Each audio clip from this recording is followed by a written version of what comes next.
วันนี้ทีมงานพี่แฮปปี้บ้านของเราเนาะจะมาสัมภาษณ์หรือว่ามาแบ่งปันเนาะคือมีทางน้องที่ว่าซื้อเมจิน้องเมจิคนก็คือตอนนี้คนกินอาหารเสริมพี่แฮปปี้บ้านก็ตอนนี้อาการดีขึ้นเนาะเดี๋ยวเขาจะมาพูดกันว่าน้องเป็นโรคอย่างไรกินแล้วอาการเป็นอะไรเนาะเมจิอายุกี่ปีแล้ว13 ปีเนาะมีปัญหาเรื่องสุขภาพเป็นโรคสะเก็ดเงินเนาะโดยก็อันนี้ก็คือเป็นพ่อของน้องเพิ่นเนาะโดยก็คือไอ้คนติดต่อมาว่าลูกสาวเพิ่นเป็นโรคสะเก็ดเงินเนาะเป็นมาได้จะปีไอ้เป็นมาได้เกือบปีหนึ่งเนาะก็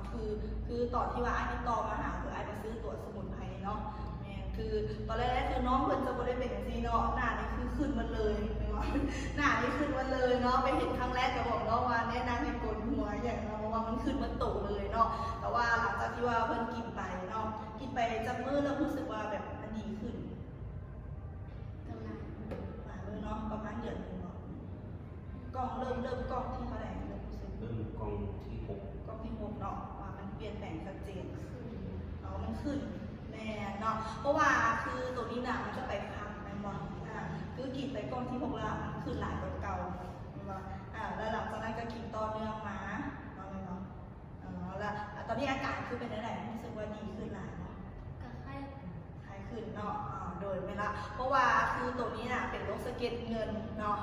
เดี๋ยวจะมีฮูบีฟอร์เตอร์ที่ว่าเขาติดตามทางน้องเพิ่นเนาะเพราะว่าอันนี้เพิ่นเป็นเคสที่ว่าเขาโครงการก็คือเยียวยาฟรีเนาะเพราะว่าก่อนหน้านี้เพิ่นก็เป็นแห้งเนาะคือทางอ้ายเพิ่นก็รักษามาหลายอย่างเนาะก็คือยาตามท้องตลาดทางหมอเลยคือว่าใช้ปกติก็ยังแบบบ่คลายขึ้นแม่นบ่ไป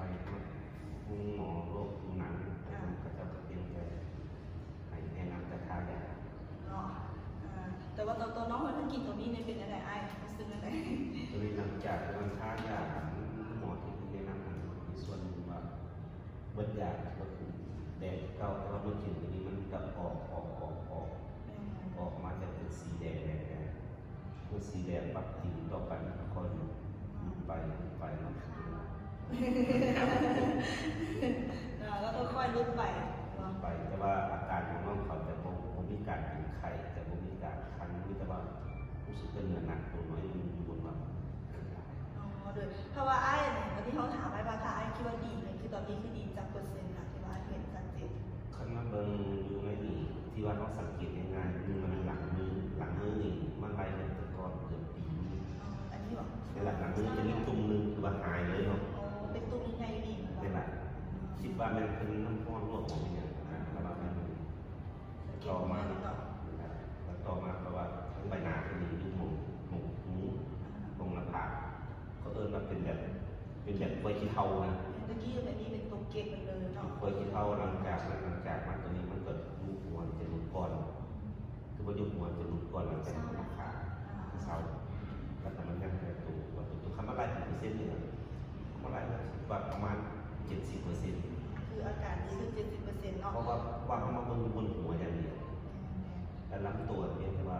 ก็ค่อยรักษามันโมเดลนะตามสังเกตค่อยดีขึ้นเนาะก็มันน้องมันกินมา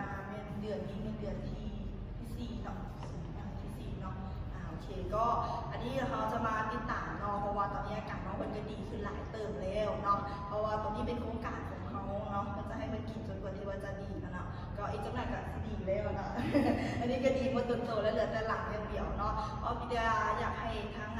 พ่อหรือว่าทางน้องคนฝากเนาะให้คนที่ว่าเบิ่งว่าเอาว่าเป็นโรคสะเก็ดเงินแบบนี้อยากให้เปิดใจยิ้มนะเนาะก็โอเคเราดูสำหรับ